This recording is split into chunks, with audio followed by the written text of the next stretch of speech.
Ian Nathan of Empire Magazine calls this film a placid, poignant, well-kept secret of a movie. Roger Ebert calls it a rare and subtle bird that finds its tone and stays with it. And Letterboxd user Jake Peralta asks, what if we kissed during Mr. Rogers' Neighborhood? On this episode of Ruined Childhoods, we decide the fate of being there.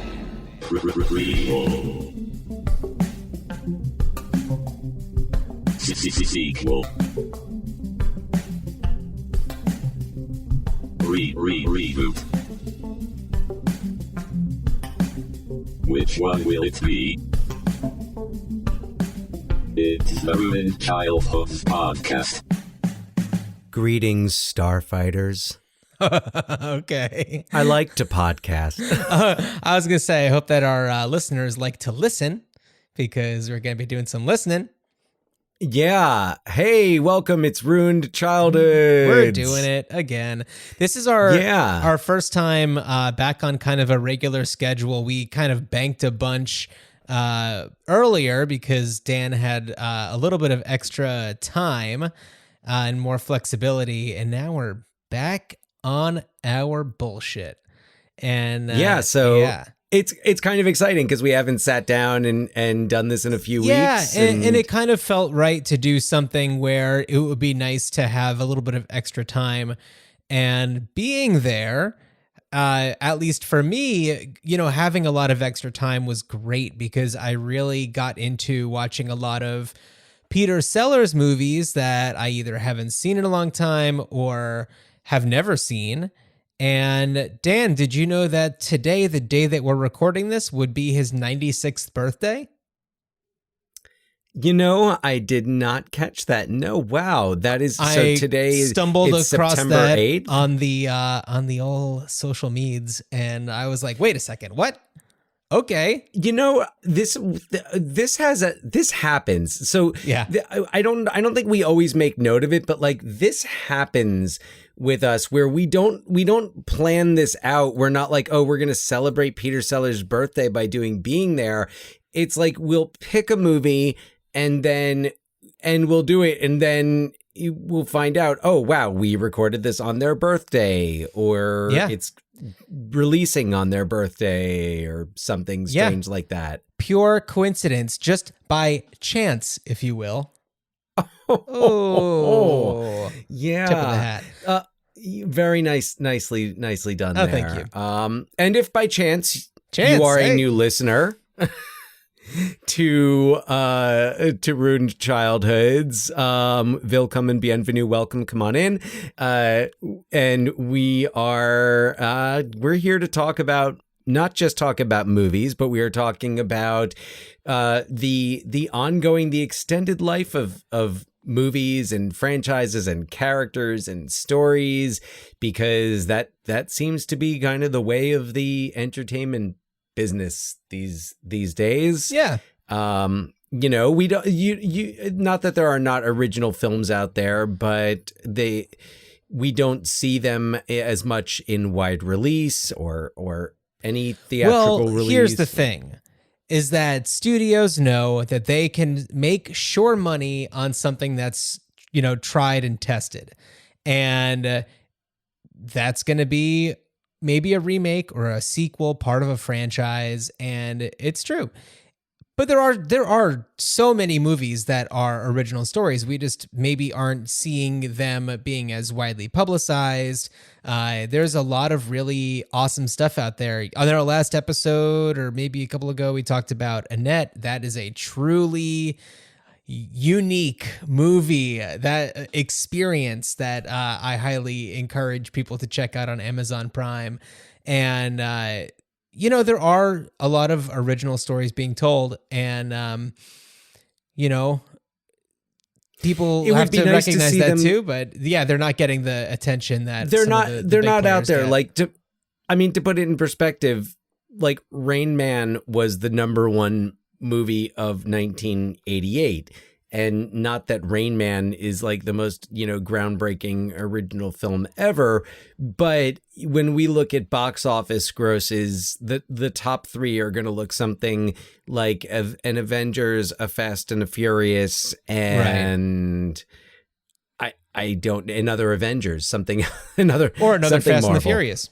Another Marvel, another Fast and Furious. Right. And there are other things being done as well. I haven't seen it, but I heard that the reimagined Invisible Man was very good. Yeah. With Elizabeth Moss. And there are a lot of other really, really well done remakes, sequels, prequels. They're the good, the bad, and the ugly. So if you want to hear our thoughts about the good, the bad, the ugly, listen to that episode that we did.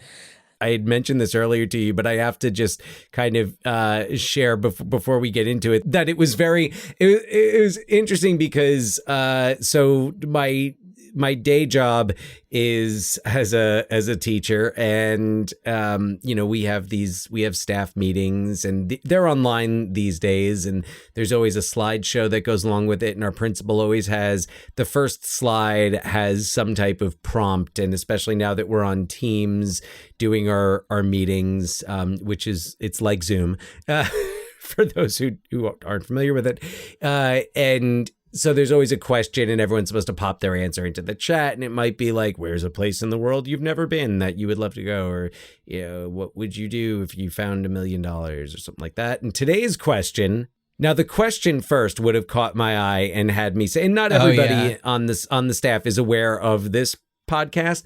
There are definitely some people. We definitely do have some listeners. So yes, hello, greetings, fellow Wildcats. And not a movie we've covered yet. Right. Although when you say Wildcats, it just makes me think of Speed.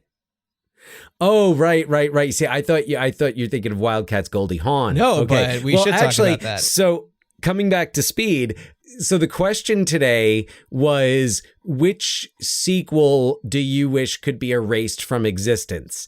And I understand the question, but what really got my attention and had me respond first, not answering the question, was that the accompanying image was the poster art for Caddyshack 2. How dare they? There were only two of us that commented on it, but my comment was like, back off Caddyshack 2, and somebody else was like, definitely not getting rid of Caddyshack 2. Yeah.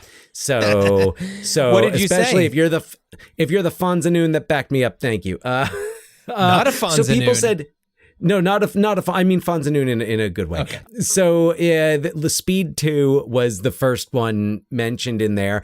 There were definitely people who wrote like the Star Wars prequels, and I fought the urge to point out that like those are not sequels; those are prequels. Right. But I guess if you think about it, episodes 2 and 3 at least are sequels. They are sequels to a prequel. Right. Yes, exactly. So anyway, I was holding back a lot. Like at some point I like had a whole list and then realized the meeting was half over. And I was like, I think I kind of missed the boat on posting this, but yeah, I think that I would probably, I'm trying to think of what I would say. And it's interesting that you say clearly prequel is not an option, but my mind first went to Dumb and Dumber, which had both a prequel and a sequel. So, but I don't know if that would be my answer. I think that I'd have to sit with that one for a while. There's just so many movies out there with sequels. Yeah, I was trying to think of something where like the sequel just like really just like brought down the property value of the franchise, so to speak. Yeah. I put Batman and Robin because that effectively like killed the franchise for 8 years. Maybe Indiana Jones and the Kingdom of the Crystal Skull. Oh, yeah. Oh, that's a good one. I kind of want to go back into the chat from that meeting and write that because, yeah, that was pretty shitty. Anyway, I thought it was relevant to bring up. And also it's like when I log into a staff meeting and the first thing I see is the poster image from Caddyshack 2, I had a moment, as I was telling John earlier. I said I really, for a moment, thought I was hallucinating, or I that, thought that or I that opened you were up the being wrong thing. punked. Like somebody was like listened to the podcast and called you out or something. No, that would have been great if they did that, because then I could say, well, obviously you didn't pay attention to how we talked about liking Caddyshack 2. So Right. No, I mean calling you out for liking Caddyshack 2. Oh, yeah. Yeah. Hey, that's recognition. But anyway, look, while Caddyshack 2 may be a guilty pleasure, a pure pleasure with no guilt whatsoever is Being There. Yeah, Dan, had you seen Being There before? Yes, and It's been a while. The first time I saw it might have been, I know that I kind of went, I think after I saw Dr. Strangelove and Lolita, because that was when I was like watching in high school when I got into Kubrick, and I was watching any Kubrick film I could get my hands on. And I was really like, wow, in these two movies, Peter Sellers gives 4 totally different performances. Yeah. And I tried to dig into the rest of Peter Sellers. Right. And, if you're looking at the Peter Sellers filmography and you're trying to like, what am I going to do?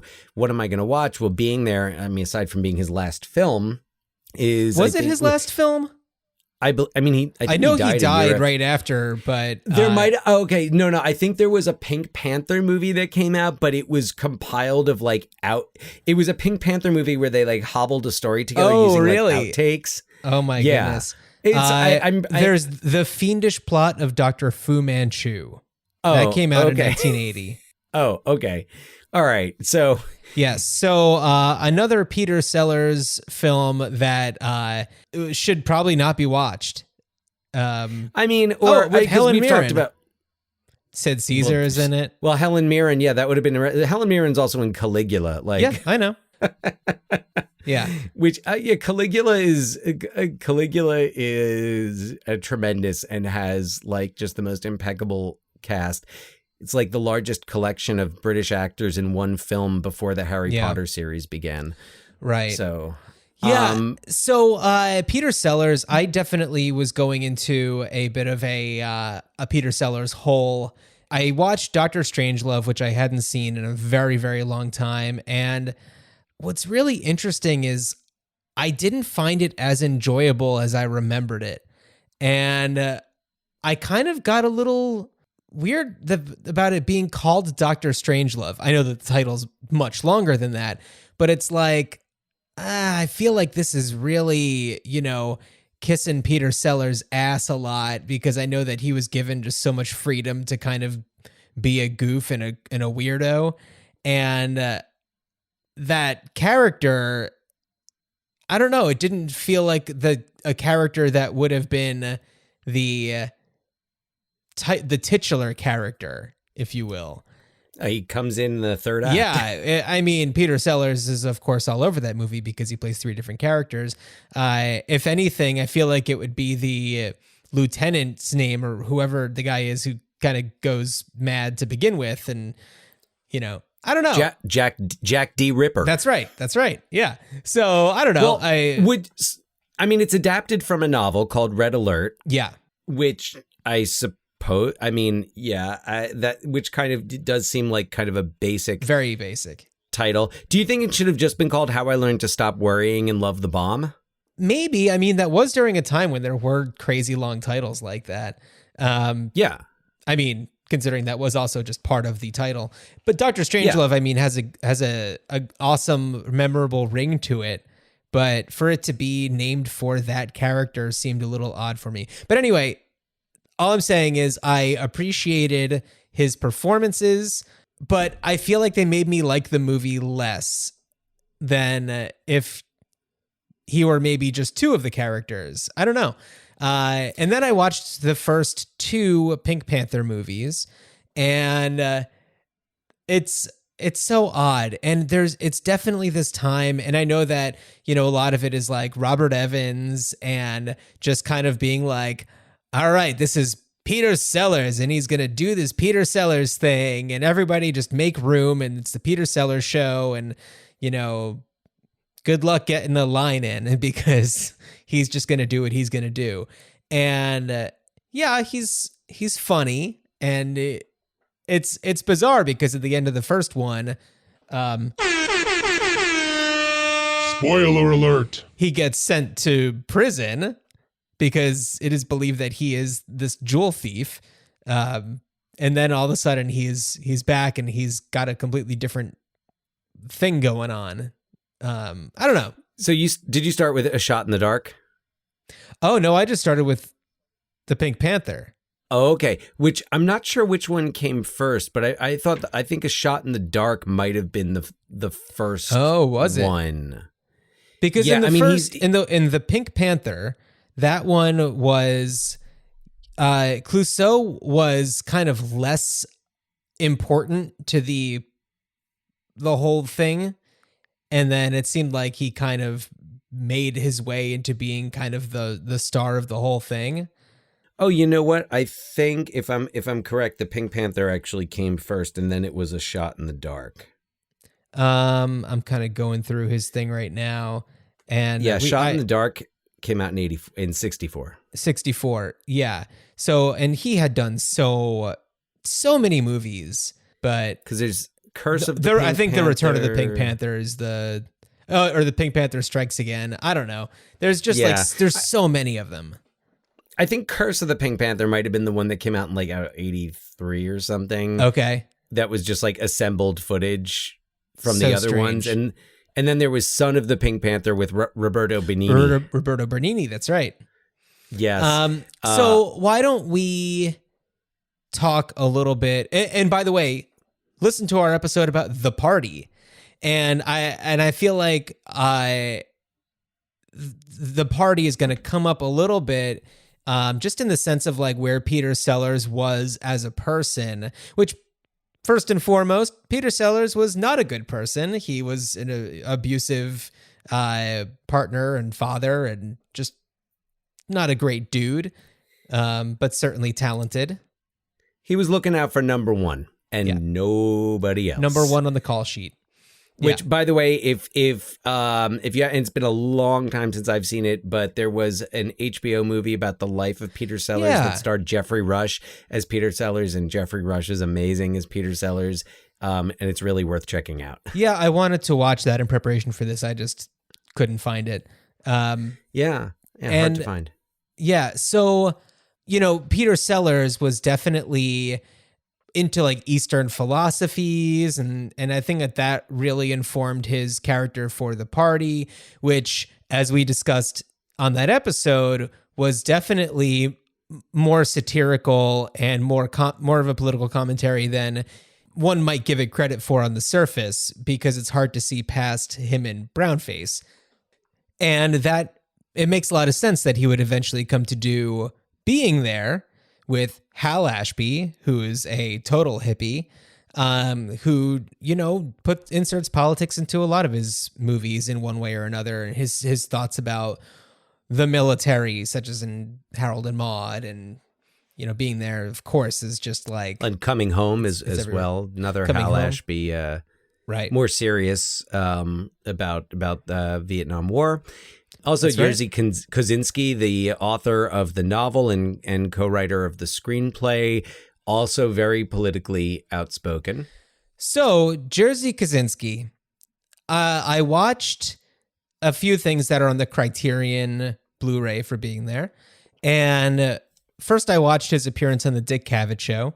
And so Jerzy Kosinski was, he's of Polish descent. He escaped. He's Jewish.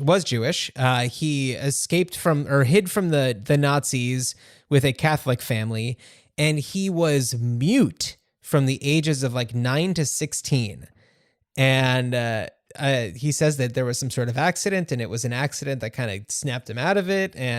But there's a lot about him that seems like he's not completely forthright.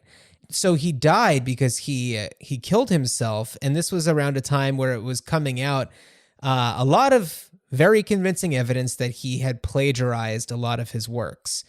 And such was the case with Being There, which was a very short novel, but there was a Polish novel that I read a little bit about on Wikipedia that It didn't seem to me to be completely similar to Being There, but I could see where it was kind of getting some of the themes from. And Jerzy Kosinski had written a few different versions of a screenplay for Being There once it was actually in motion. It had taken a few years. Peter Sellers read the book when it came out in like 1970 and was like, I want to do this. I want to be in a movie. I want to be Chance the gardener. And that's what we've got to get this made. And ultimately what ended up happening was the producer had met Jerzy Kosinski, and they actually met at Sharon Tate's funeral.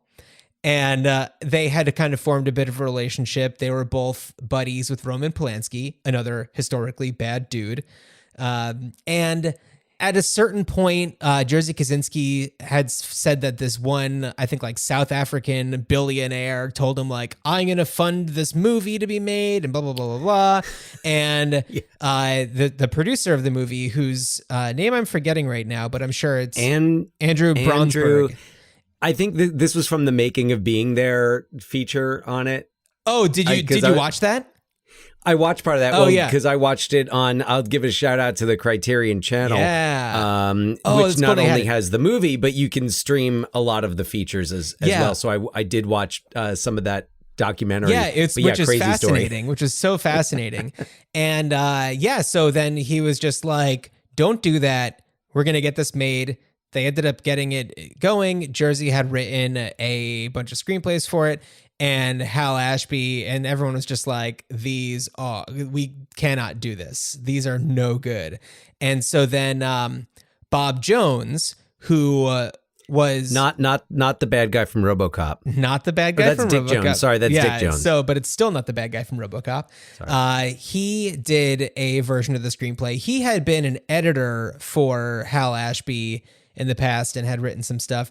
Or I think he actually won an Oscar for screenwriting, and he did a rewrite, like a complete rewrite. And that's essentially the screenplay that they shot.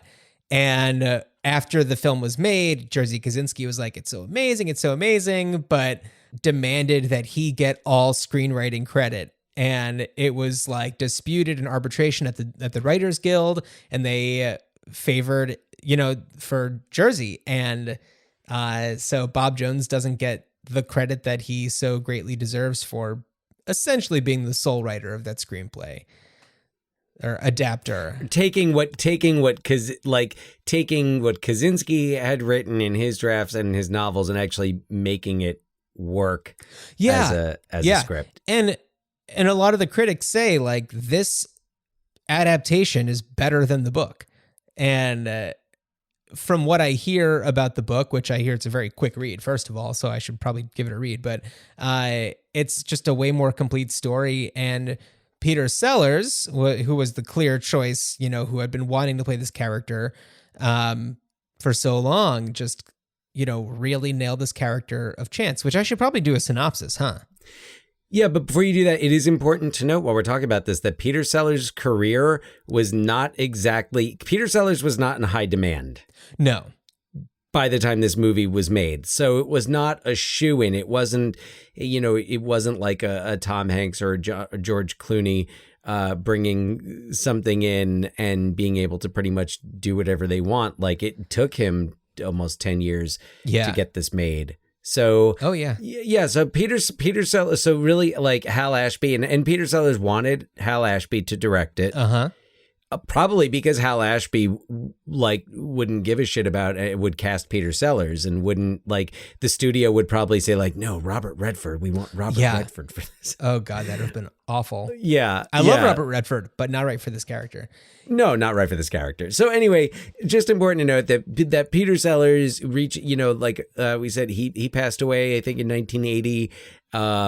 And this is really the tail end of his career. And through most of the 70s, he really wasn't in high demand. I think outside of the Pink Panther movies, he really didn't do much of note. Notoriously hard to work with. I'm sure that Robert Evans maybe had a better time working with him because they were best buds.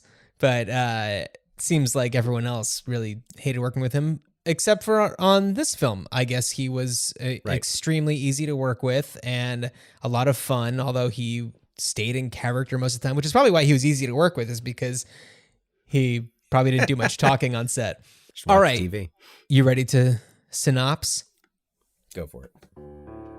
Chance is a neurodiverse gardener in his 50s whose life gets turned upside down after his employer and caretaker dies of old age. Left with no money, friends, identity, or place to live, Chance wanders the streets that he has only ever seen on television. But Chance's luck quickly changes when he's hit by a car owned by Ben Rand, a billionaire and influential Washington, D.C. socialite. Ben's wife, Eve, who was in the car at the time of the accident, invites Chance to see the doctor at their house, who tends to the very ill Ben Rand in order to avoid getting sued.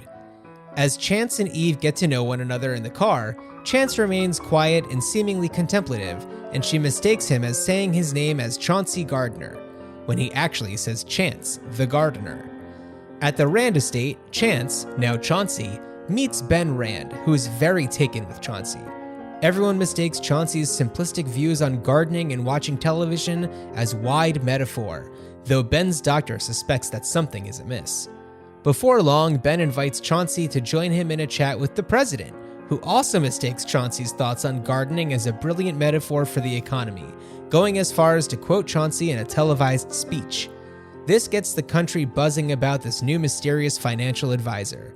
The financial editor for the Washington Post demands to get information on him, but there seems to be no paper trail of his background. Chauncey also guests on a nighttime talk show and continues to accidentally fool the world of his genius. But the one most taken by him is Eve Rand, who has been given her husband's blessing to pursue Chauncey romantically. The president, on the other hand, suspects that Chauncey's trying to undermine his financial plan, but is also unable to find background on him. The FBI and CIA both come up short, but also both claim that if any agency could erase his past, it would be their agency. After the death of Ben Rand, just about everyone attends his funeral. As he's being eulogized by the president, Ben's pallbearers determine that the only wise move for the future of the presidency is to push for his replacement to be Chauncey Gardner. So, as we said, Peter Sellers plays Chance or Chauncey. Shirley MacLaine is Eve, and she is magnificent. Some of the subtle reactions and responses that she has are just so good. And we've, sung her praises before for The Apartment. She's magnificent. Melvin Douglas in his Oscar-winning performance as Ben Rand. He's amazing. Jack Warden is the president. And that's kind of, we have Ruth Attaway as Louise, who is the housekeeper for Chance's original home. And she kind of you learn a lot about, there's a lot that you learn from Louise. Other cast members to point out, even though, they might not have starring roles, but just actors that we've seen elsewhere. Fran Brill plays one of the lawyers working with the estate of the owner of the home where Chance lived. The home of origin. And I don't know about you, John, but as soon as she came on screen, I was like, she's from What About Bob? What About Bob? She's the doctor at the isn't she the doctor at the or is she his Richard Dreyfuss's sister in it? The sister.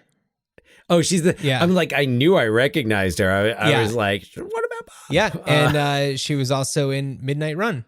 Yeah, that's right. Yeah.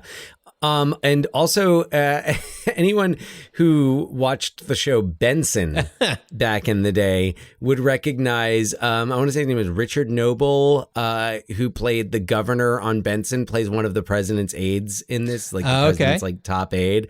Because I saw him and I was, it's from Benson. It's Benson. Yeah, it's an awesome cast. Everybody is beyond capable. And just gets what's going on. It's awesome. And I feel, Melvin Douglas for sure deserved his Academy Award. And he really, really, really sells the fact that he, in his heart, believes that Chauncey is a brilliant man. And, this is a man who is on his deathbed. He is moments away from dying at any given time.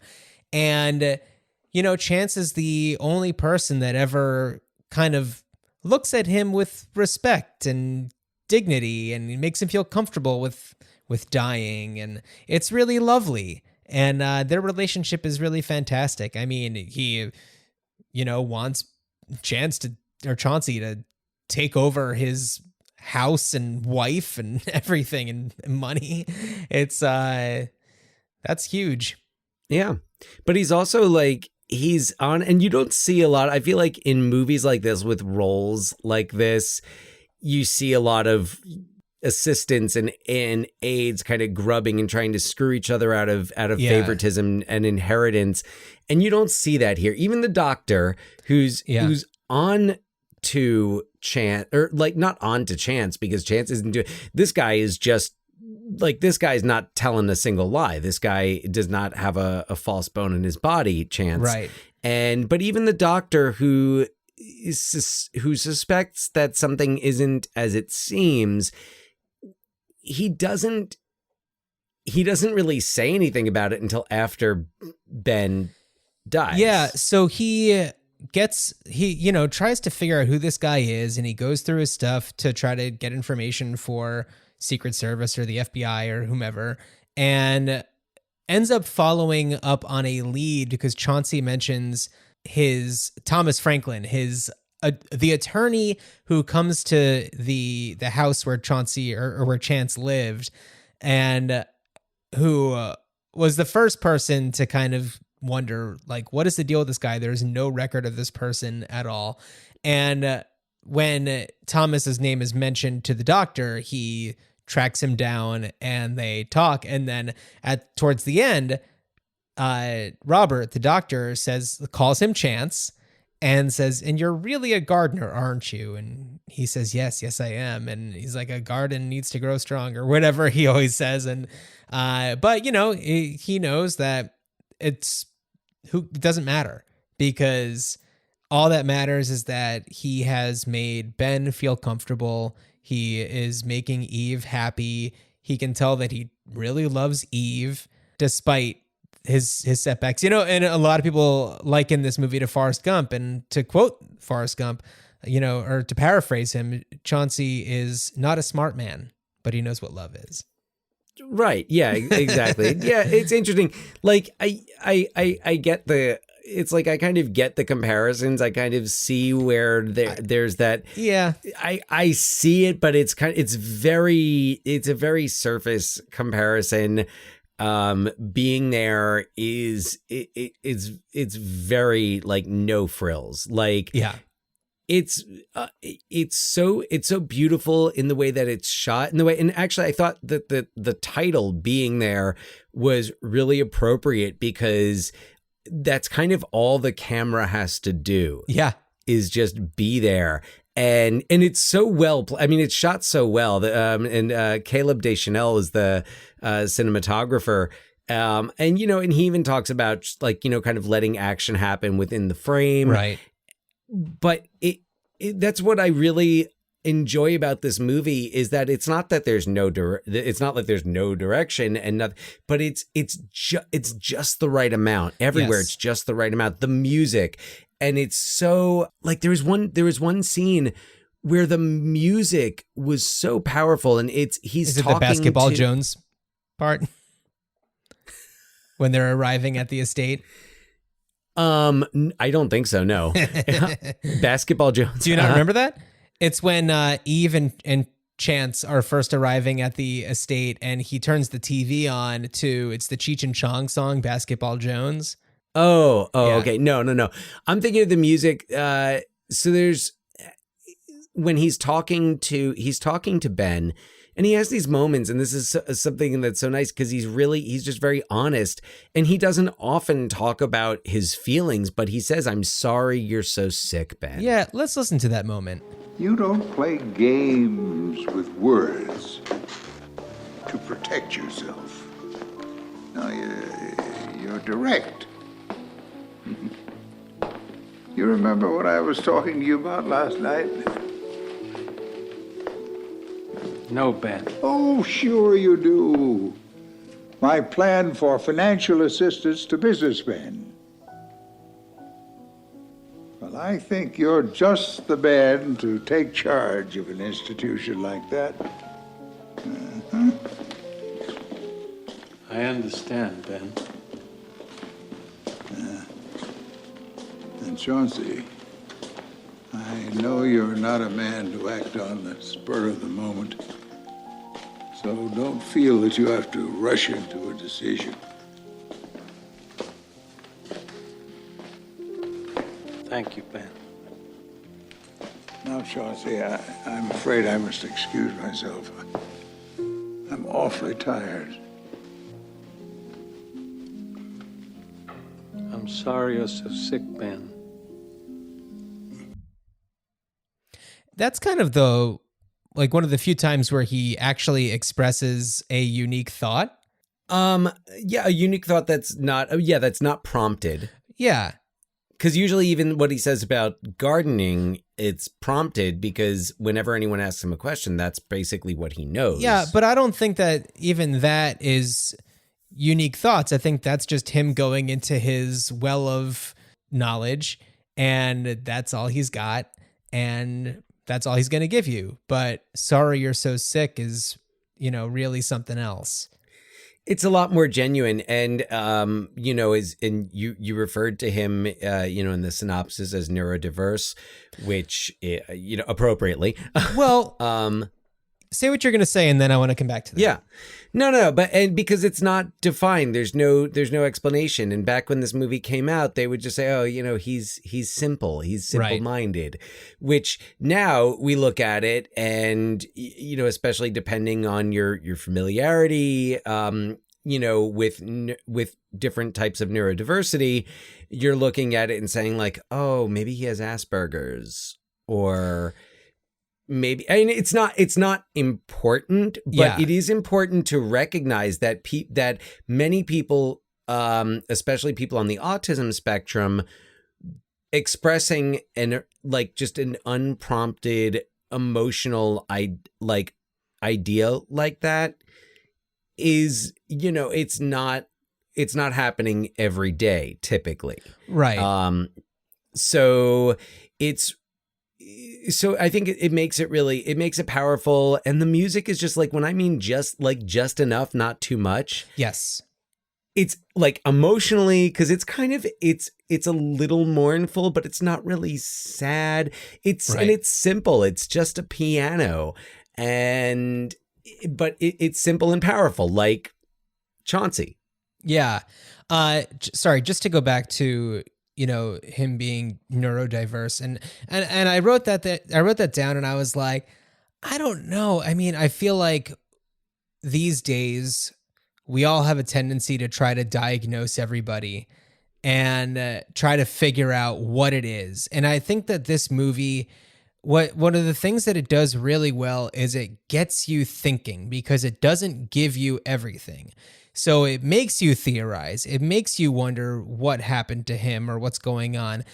I mean, I was thinking it seems like he had some sort of childhood trauma that, prevents him from forming big emotions or learning new things. It's like he has his one thing and that's it. But that's the brilliance of this movie, is that it's giving the audience a lot of opportunities to participate. And I think that the ending is one of the biggest moments in cinema that just is kind of designed to just get you to theorize. But they also give you enough, I'm going to keep coming back to this, just the levels of everything is just right, because they give you enough to theorize, and you get enough. So, and actually going back to his childhood, I think that's kind of one of the biggest mysteries, but there are some clues in there.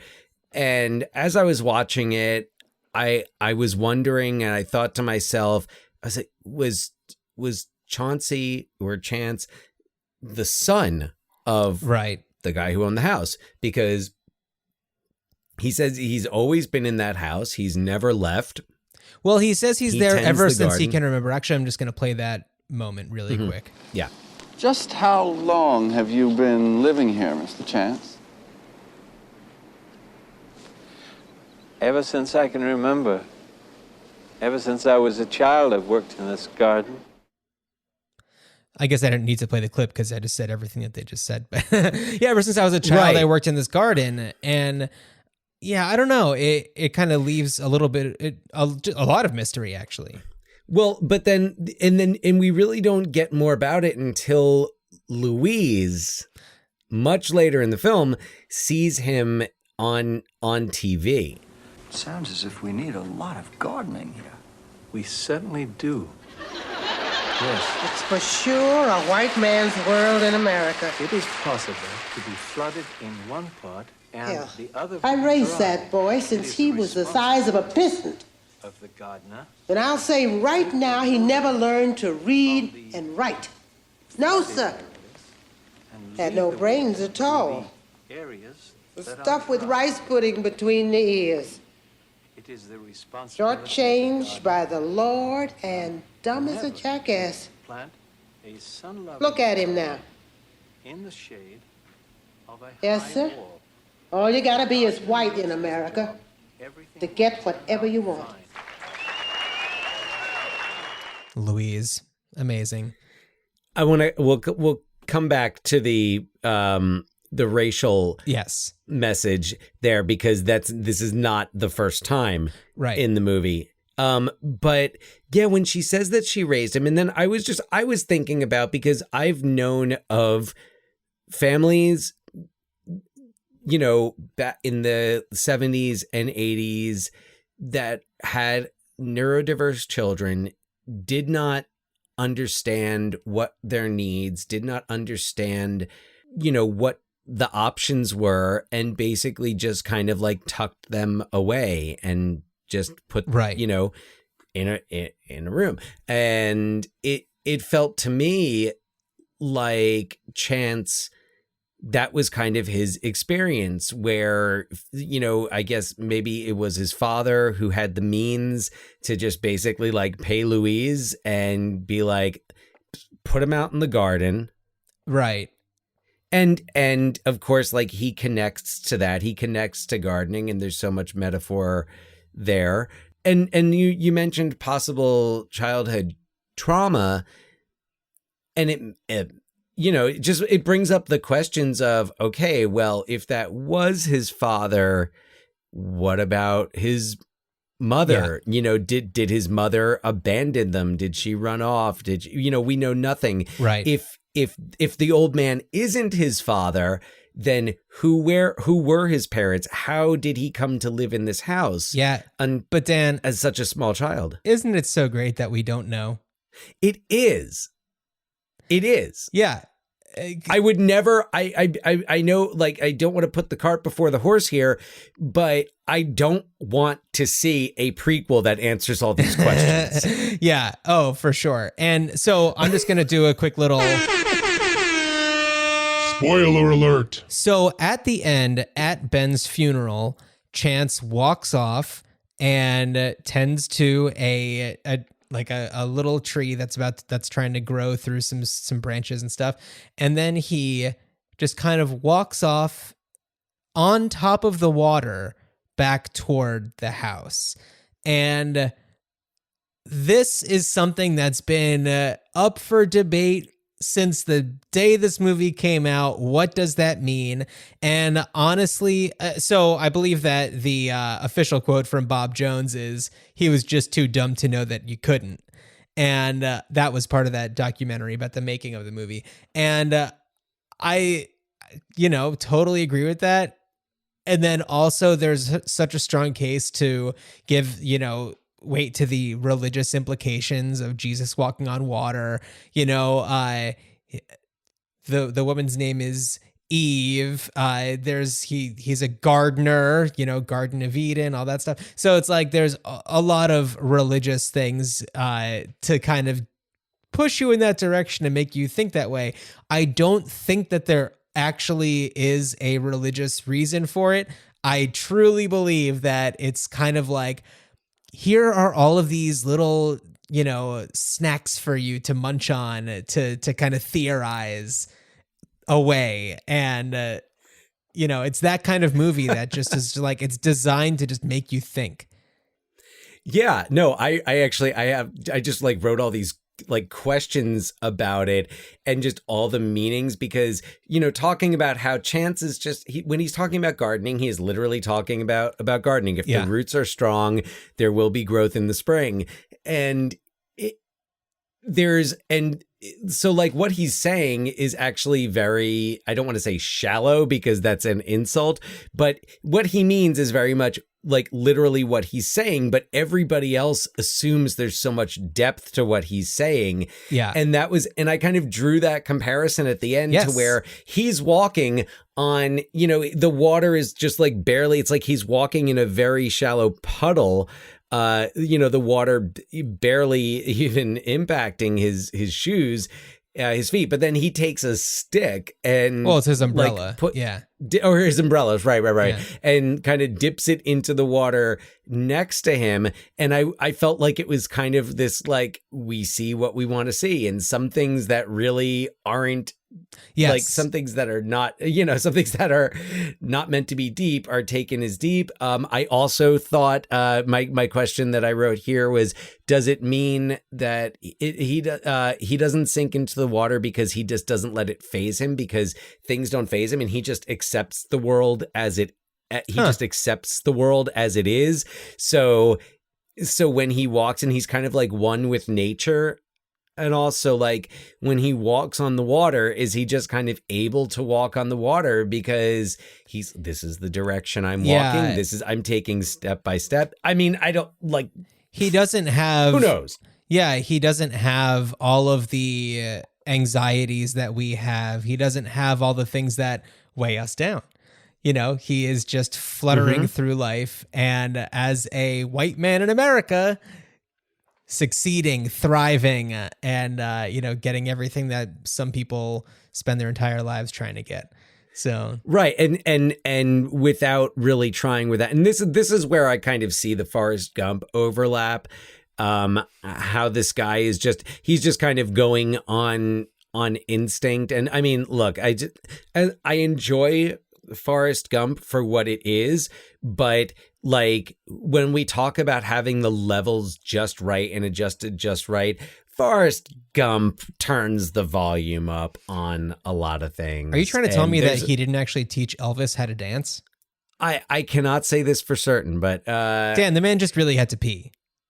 Yeah, no, he just, he had a lot of Dr. Peppers. And speaking of meeting presidents, I just want to play that clip really quick. I took out a lot of the gaps because it takes its time where they're kind of thinking through what he's saying. But I just want to play it because I love the scene so much. And I want to showcase Jack Warden's amazing performance as the president. Mr. Garner, do you agree with Ben, or do you think we can stimulate growth through temporary incentives? As long as the roots are not severed, all is well, and all will be well in the garden. In the garden? Yes. In a garden, growth has its season. First comes spring and summer, but then we have fall and winter. And then we get spring and summer again. Spring and summer? Yes. Then fall and winter? Yes. I think what our insightful young friend is saying is that we welcome the inevitable seasons of nature, but we're upset by the seasons of our economy. Yes. There will be growth in the spring. Well,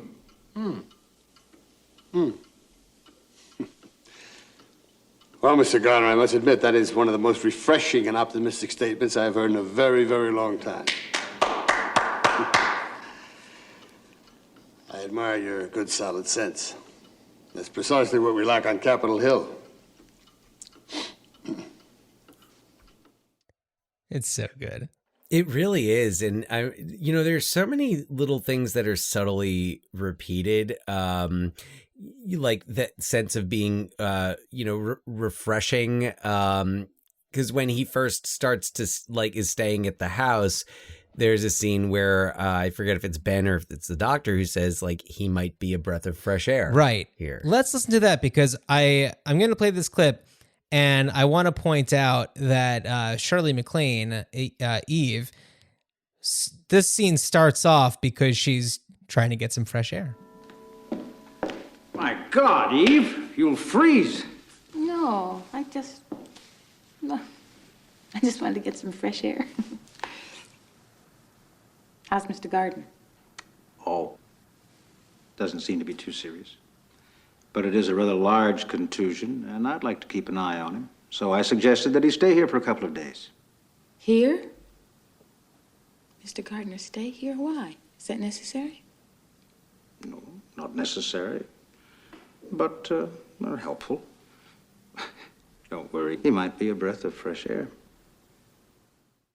And what you won't see from just listening to that clip is that right after, that's where Shirley MacLaine's face does all these little subtle movements where you can kind of see her processing this intense man that she met, who she's kind of trying to piece together and figure out, and clearly has some attraction to, not as much at just that point in the movie, but her face just does these amazing little subtle movements. And I have so much respect for her as an actor because of this movie.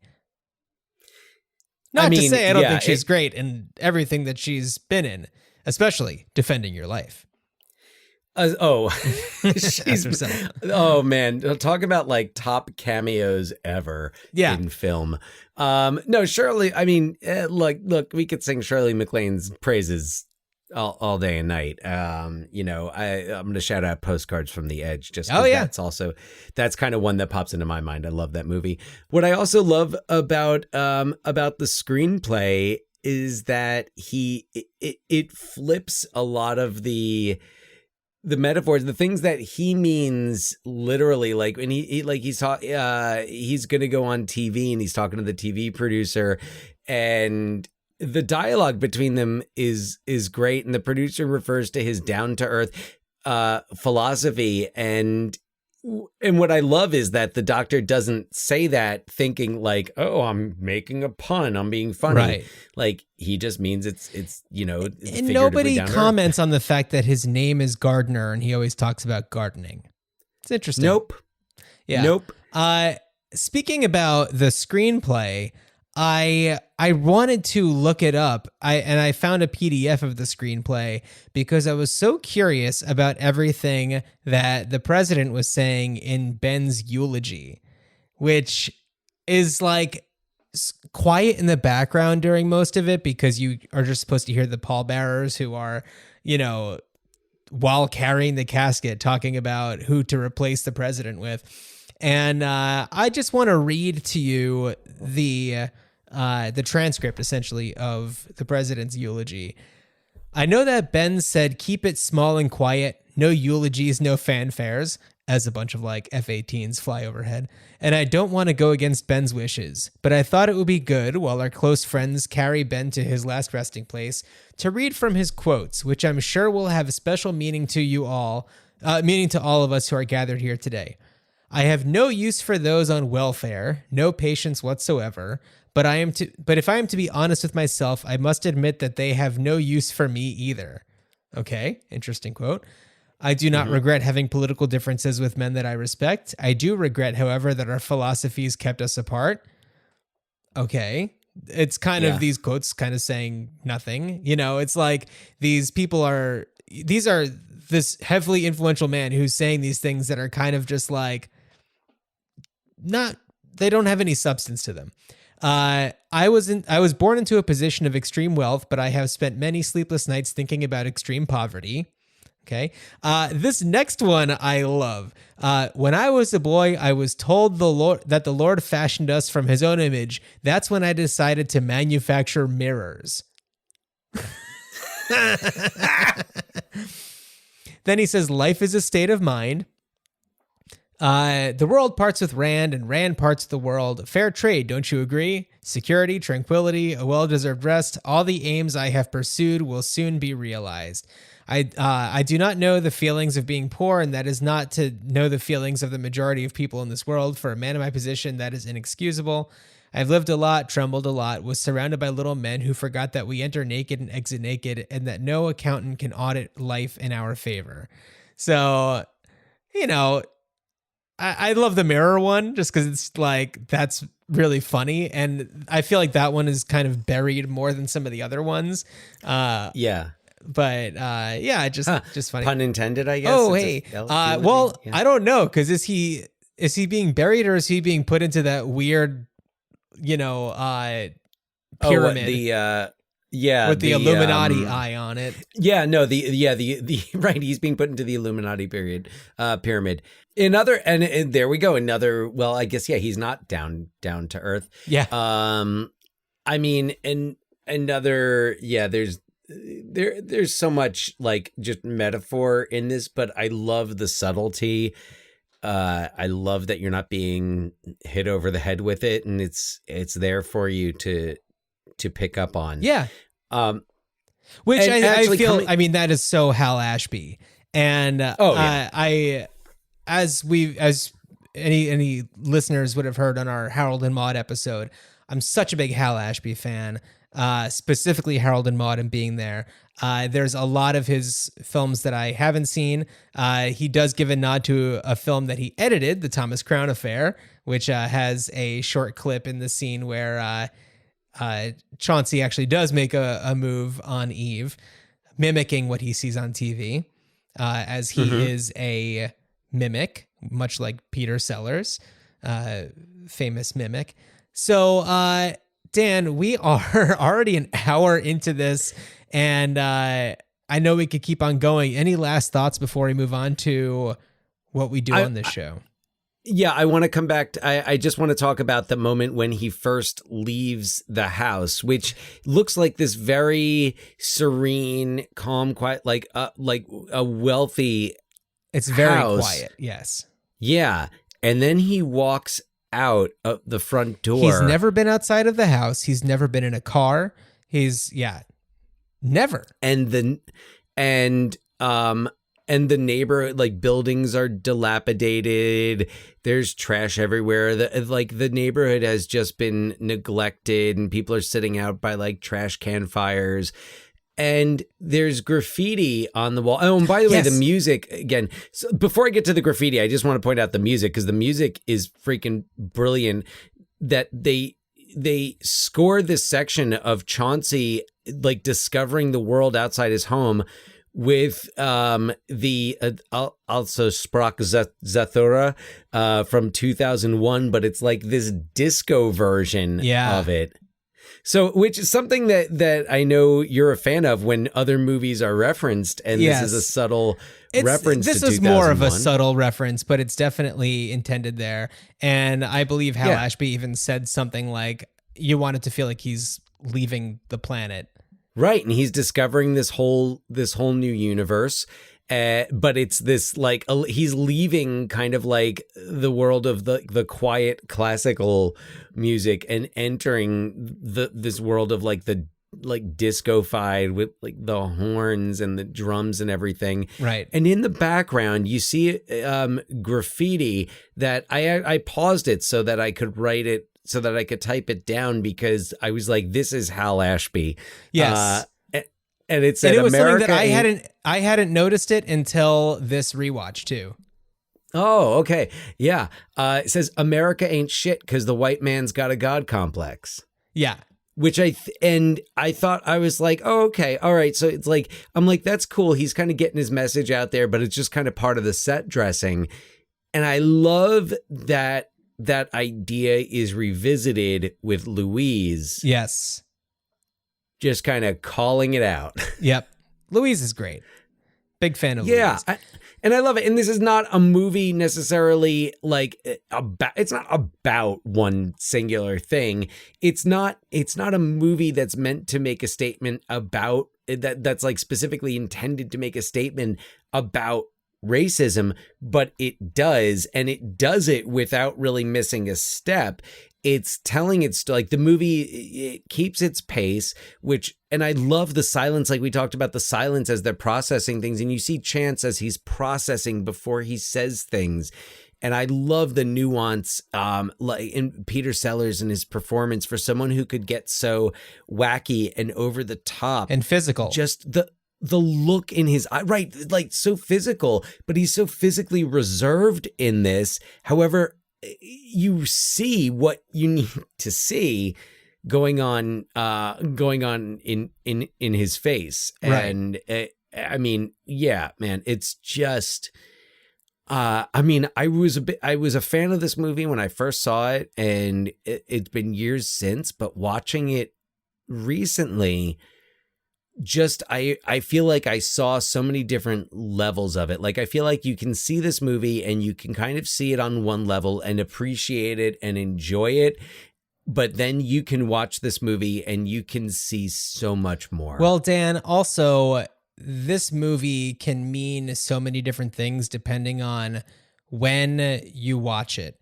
And I know that I'm not even the millionth person to draw the parallels between the previous presidential administration, but it seemed unfathomable at the time that somebody who just watches TV and doesn't know how to read or write could become president. And and to watch it after the Trump presidency it makes it an even better movie. And of course they would have had no idea. I mean, Donald Trump wasn't even a thing when this came out, and look where we are. Yeah, and look where we are now. Yeah, no, he was a thing. He was the thing putting the people of color out on the street. Yeah, he's in New York City. Yeah, he's the person who turned that neighborhood that Chauncey lives in into trash on the streets. And so there's one more. Just one tiny little thing I wanted to point out, because there's one more cast member, somebody who I don't think even speaks in this, but when I saw him, I popped, because when Chance meets the Russian ambassador, when escorts Eve, we have got an Elia Baskin sighting. Elia Baskin. Playing. He's the ambassador's like aide, and he's just getting drunk.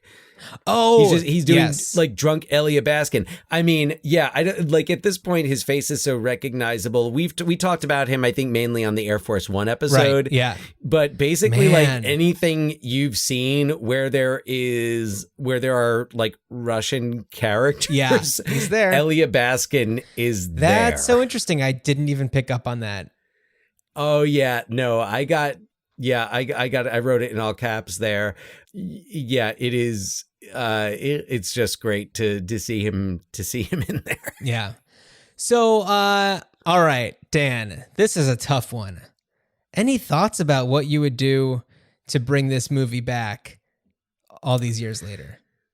Well, I really had difficulty with this one. I should point out, by the way, that Nathan Lane had approached Stephen Sondheim about creating a musical. Now Sondheim didn't think it could really work because like the character of Chance is more of like an observer. Yeah. And Sondheim thought, and this is according to IMDb trivia. Got it. So take it with a grain of salt. Felt that an audience would not accept the character bursting into song.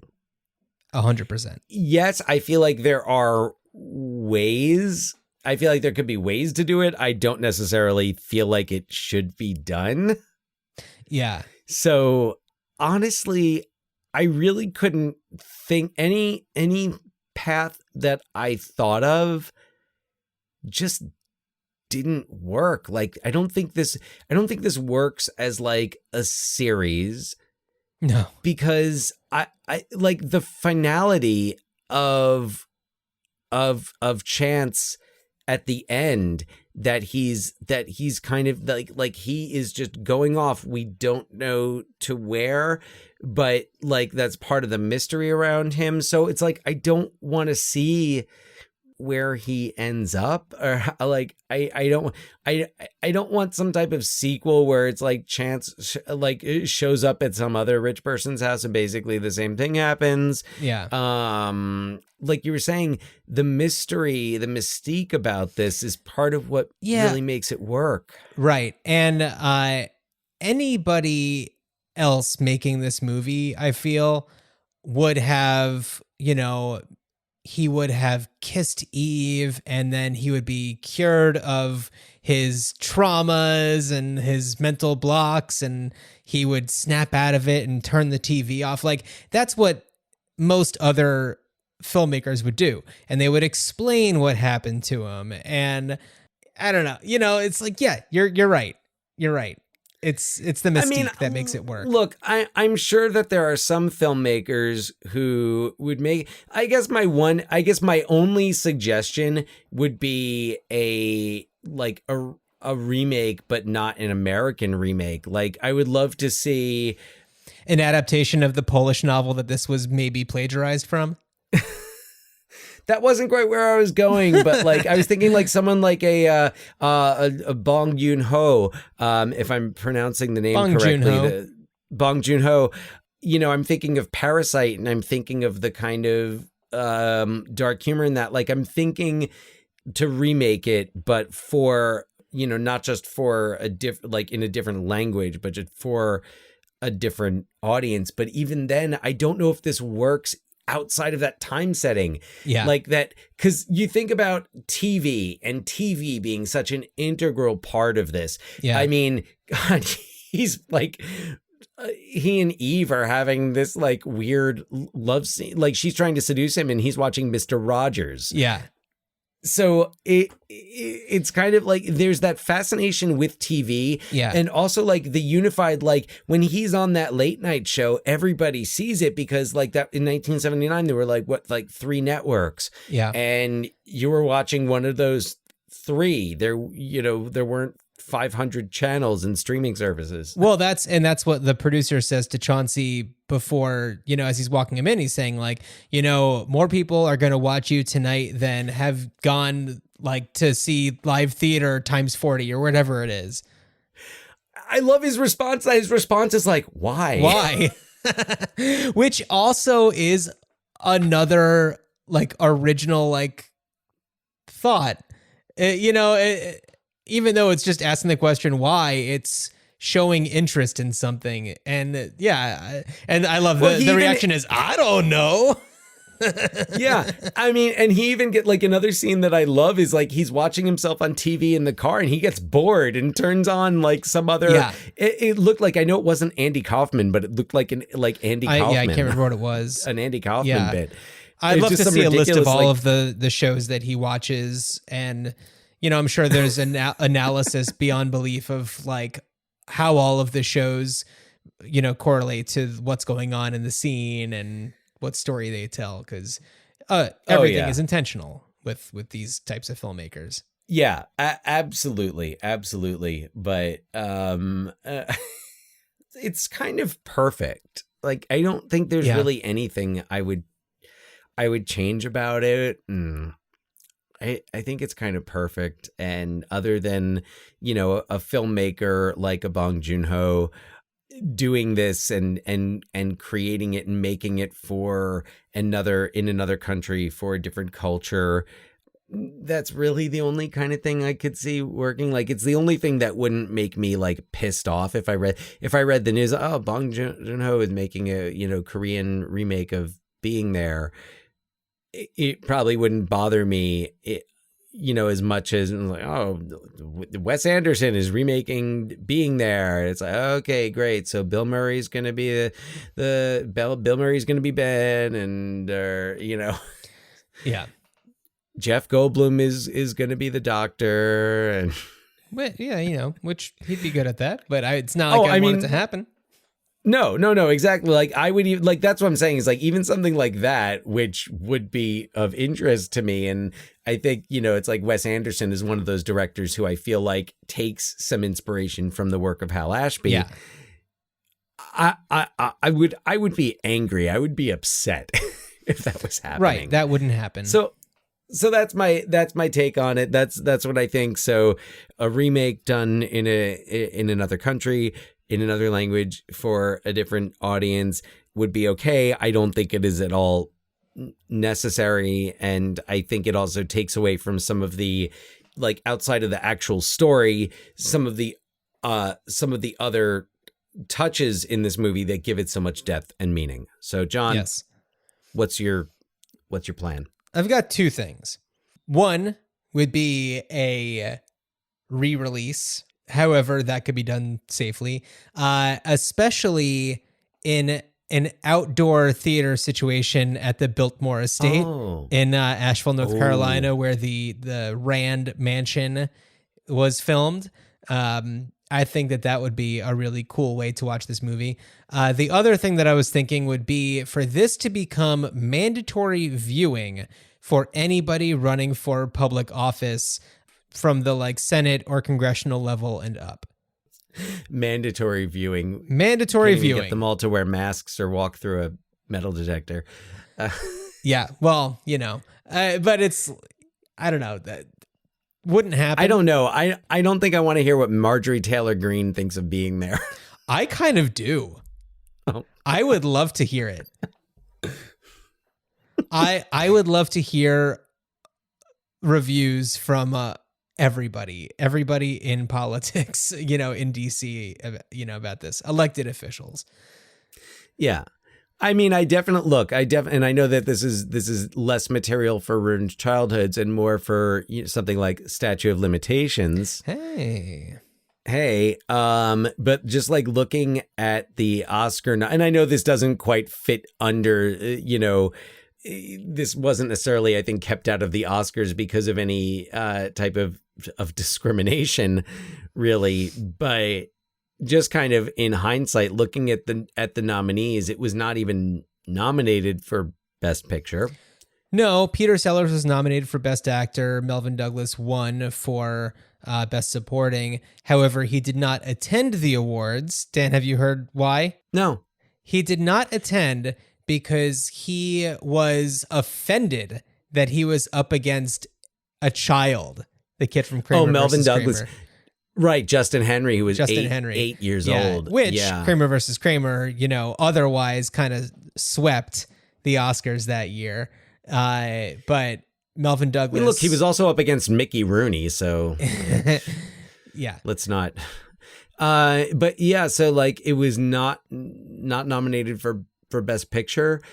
Shirley MacLaine was not nominated for either Best Actress or Best Supporting Actress. The screenplay was not nominated. Right. No, I'm like looking at the nominees and I'm thinking like, all right, like what would I get rid of? And I haven't seen all of the movies. I think of the Best Picture nominees, the only one I haven't seen yet is Breaking Away. I know, shame on me. And, Apocalypse Now was nominated. All That Jazz was nominated. And Norma Ray, which all great movies. Yeah, it's one of those Kramer years versus where Kramer. It's one of those years where you're just like, oh yes, I have at the very least heard of all of these movies. There are some years, especially like in the 70s, where you're just like, I have not heard of any of these. Actually, what's interesting, another Hal Ashby movie that I really want to see is the only Best Picture nominee that was released in 1976 that I haven't seen, Bound for Glory. Oh, okay. His film about singer, songwriter, Woody Guthrie. Okay. I'm like, This Land Is Your Land. Right. Yeah, and that makes a lot of sense to me, knowing a little bit about Hal Ashby. Yeah. And then Best Actor. So Peter Sellers was up. I mean, this is actually really stiff competition. So Dustin Hoffman won for Kramer versus Kramer. Yeah. Okay. But Jack Lemmon was nominated. Al Pacino, Roy Scheider for All That Jazz, who prior to who would probably be my other pick. But I don't know. As much as I love Dustin Hoffman and think he's great in Kramer versus Kramer, I wonder if Peter Sellers. Well, Peter really Sellers believes that the Oscar chances were ruined by the fact that the end credits were over a blooper reel, which I don't think that has any impact on the Oscars, but I do agree that for the re-release, it should be removed. It should be like just the TV with static, which apparently was what they. Yeah. Like what he wanted. Yeah. So, and I do want to mention that Being There inspired the title for Wilco's second studio album of the same name, a fantastic album. And there is an NFL player whose name is Chauncey Gardner. I believe that it's like Chauncey Gardner Jr., but it's like Chauncey Gardner Jones. Like he took his stepfather, he hyphenated with his like stepfather's last name.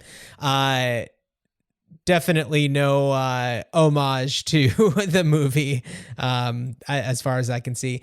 And I was really hoping to find out that Chance the Rapper was named in homage to Being There, but such is not the case. There's a different origin story for Chance the Rapper, who is excellent. I am a big fan of his work. I think he's great. Yeah. Yes, Chance the Rapper is great, and that's okay that if his name is not a tribute to Chance the Gardener. Yes. So, Dan, any thoughts before we talk about what we're doing on the next episode? No, I just hope more people go and check out this movie and like give it the time to breathe and to like accept it and like love it for where it's vague.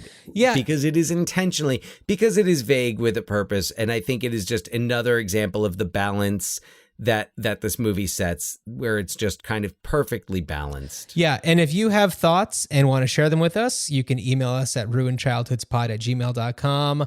All of our socials are in the episode description. There's a link tree. And so Dan, what are we doing next?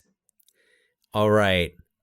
We are going to hop into a magical flying convertible and time travel back to 1978. Time traveling back to Grease is the word, and the movie we're doing. Yeah, we're gonna do Grease and Grease too. So we're gonna do Grease. So bust out those dancing shoes, shine up Grease Lightning, and get ready for some hand jive 50s musical fun. We're gonna. I was about to do the hand jive as though anyone could see. Don't do the hand jive. But yes, absolutely, Grease. Well, Dan, as you walk the streets of DC for the very first time, I wish you a truly good journey. Good journey.